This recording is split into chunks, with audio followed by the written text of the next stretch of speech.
Hi hello ನಮಸ್ತೆ ಶುಭೋದಯ ಸ್ನೇಹಿತರೆ, ಹೇಗಿದ್ದೀರಾ? ನೀವೆಲ್ಲರೂ ಚೆನ್ನಾಗಿದ್ದೀರಾ ಅಂದ್ಕೊಂಡು ನಾನು ಇವತ್ತಿನ ಕಾರ್ಯಕ್ರಮವನ್ನು ಪ್ರಾರಂಭ ಮಾಡ್ತಾ ಇದ್ದೀನಿ. ಉಪ್ಪಿಟ್ಟು, ನಾನು ಅಕ್ಕಿ ತರಿಯಲ್ಲಿ ಉಪ್ಪಿಟ್ಟನ್ನು ಮಾಡ್ತಾಯಿದ್ದೀನಿ. ನಮ್ಮ ಮನೇಲಿ ನಾವೆಲ್ಲರೂ ಉಪ್ಪಿಟ್ಟಿನ ಪ್ರಿಯರು. ಬನ್ಸಿ ರವೆ, ಉಪ್ಪಿಟ್ಟಿನ ರವೆ ಅಂದರೆ ಬಾಂಬೆ ರವೆ ಅಂತೀವಲ್ಲ, ಉಪ್ಪಿಟ್ಟಿನ ರವೆ ಮತ್ತು ಈ ಅಕ್ಕಿ ತರಿಯಲ್ಲಿ ನಾನು ಉಪ್ಪಿಟ್ಟುಗಳನ್ನ ಸಾಧಾರಣ ಮಾಡ್ತಾಯಿರ್ತೀನಿ.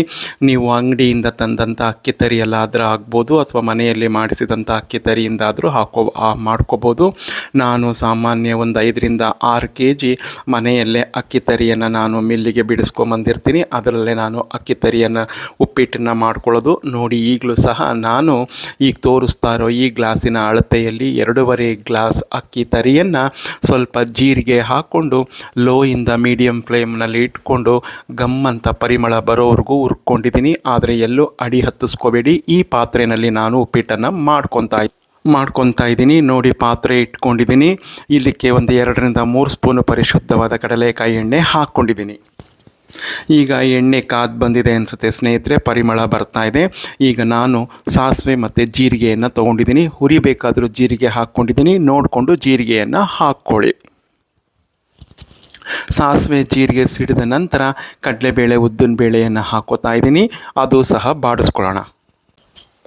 ಈಗ ಕಡಲೆಬೇಳೆ ಎಲ್ಲ ಬಾಡಿದ ಮೇಲೆ ಈರುಳ್ಳಿ 1 ಗೆಂಡೆ ಸಣ್ಣದಾಗಿ ಹೆಚ್ಚಿಟ್ಕೊಂಡಿದ್ದೀನಿ. ಖಾರಕ್ಕೆ ತಕ್ಕಂತೆ ಹಸಿಮೆಣಸಿನ್ಕಾಯಿ, ಒಣಮೆಣಸಿನ್ಕಾಯಿ 2 ತೊಗೊಂಡಿದ್ದೀನಿ, ಮತ್ತು ಕರಿಬೇವು. ಇದನ್ನೆಲ್ಲ ಹಾಕ್ಕೊಂಡು ಬಾಡಿಸ್ಕೊಳ್ಳೋಣ. ನೋಡಿ ಸ್ನೇಹಿತರೆ, ಎಲ್ಲ ಬಾಡಿ ಬಂದಿದೆ. ಈಗ ಪುಡಿ ಹಿಂಗನ್ನು ಹಾಕ್ಕೋತಾ ಇದ್ದೀನಿ. ಸ್ವಲ್ಪ ನಾನು ಈಗ ಏನು ಮಾಡ್ತಾಯಿದ್ದೀನಿ ಅಂದರೆ ಹಸಿ ತೊಗರಿಕಾಯಿ ಇದನ್ನು ಹಾಕ್ಕೋತಾ ಇದ್ದೀನಿ. ಇಲ್ಲಾಂದರೆ ನೀವು ಇದ್ರ ತೊಗರಿಕಾಯಿ ಬೇಕಾದ್ರೆ ಅಂಗಡಿಯಿಂದ ತಂದು ತೊಗರಿ ಕಾಳನ್ನು ಅದನ್ನು ಸಹ ನೀರಿನಲ್ಲಿ ನೆನೆಸಿ 1-2 ವಿಷಲ್ ಮಾಡಿಸ್ಕೊಂಡು ನಂತರ ಹಾಕ್ಕೋಬೇಕು. ಯಾವುದು ತೊಗರಿ ಬಟಾಣಿಯನ್ನು, ನಾನಿಲ್ಲಿ ತೊಗರಿ ಕಾಳು ಅಂತ ಇದ್ದೀನಿ, ಬಟಾಣಿ ಇದು. ಈ ಬಟಾಣಿ ನಾನು ಹಸಿ ಬಟಾಣಿಯನ್ನೇ ತೆಗೆದು ನಾನು ಇಟ್ಕೊಂಡಿರ್ತೀನಿ, ಅದನ್ನು ಹಾಕ್ಕೊತಾ ಇದ್ದೀನಿ. ಈಗ ಟೊಮೆಟೊನೂ ಸಹ ಹಾಕಿದ್ದೀನಿ. ಹಸಿ ಬಟಾಣಿ ಇಲ್ಲದೆ ಇರೋರು ನೀವು ಒಣ ಬಟಾಣಿಯನ್ನು ತಂದು ನೆನೆಸಿ ಅದನ್ನು 1-2-3 ವಿಷಲ್ ನೀವು ಕೂಗಿಸ್ಕೋಬೇಕು. ನಂತರ ಈ ರೀತಿ ಉಪ್ಪಿಟ್ಟಿಗೆ ಹಾಕ್ಕೋಬೇಕು. ತುಂಬ ಚೆನ್ನಾಗಿರುತ್ತೆ ಬಟಾಣಿ ಹಾಕಿ ಅಕ್ಕಿ ತರಿ ಉಪ್ಪಿಟ್ಟನ್ನು ಮಾಡಿದ್ರೆ. ಈಗ ಇದನ್ನು ನಾನು ಇಲ್ಲಿ ಬಾಡಿಸ್ಕೊತಾ ಇದ್ದೀನಿ. ನೋಡಿ ಸ್ನೇಹಿತರೆ, ಎಲ್ಲ ಬಾಡಿ ಬಂದಿದೆ. ಈಗ ನಾನೇನು ಮಾಡ್ತೀನಿ ಅಂತಂದರೆ ನೀರನ್ನು ಹಾಕ್ಕೊತೀನಿ.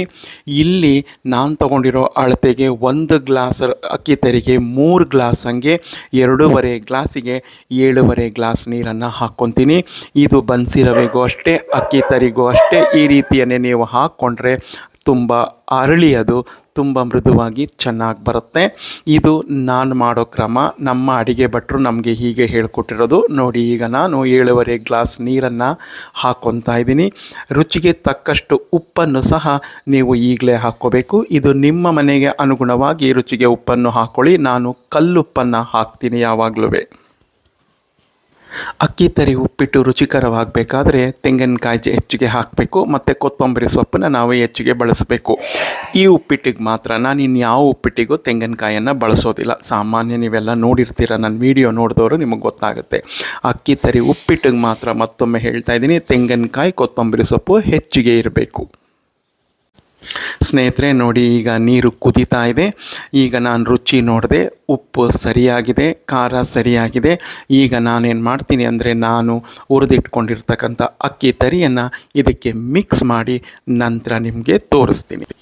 ಸ್ನೇಹಿತರೆ ನೋಡಿ, ಸಂಪೂರ್ಣ ಹರಳಿ ಹೇಗಾಗಿದೆ ಅಂತ ಬಹಳ ರುಚಿಕರವಾಗಿರುತ್ತೆ. ಒಮ್ಮೆ ಮಾಡಿ ನೋಡಿ, ಹೇಗಿತ್ತು ಅಂತ ನನಗೆ ಕಮೆಂಟ್ನಲ್ಲಿ ತಿಳಿಸಿ. ನಾವೆಲ್ಲ ಬಹಳ ಉಪ್ಪಿಟ್ಟಿನ ಪ್ರಿಯರು, ಆದ್ದರಿಂದ ನಾನು ಮಾಡಿರೋ ಈ ಅಕ್ಕಿ ತರಿ ಉಪ್ಪಿಟ್ಟಿನ ತೋರಿಸಿದ್ದೀನಿ. ಮತ್ತೊಂದು ಇಂಟರೆಸ್ಟಿಂಗ್ ವಿಡಿಯೋ ಒಂದಿಗೆ ಬರ್ತೀನಿ. ಎಲ್ಲರಿಗೂ ನಮಸ್ಕಾರಗಳು. ಜೈ ಗಣೇಶ.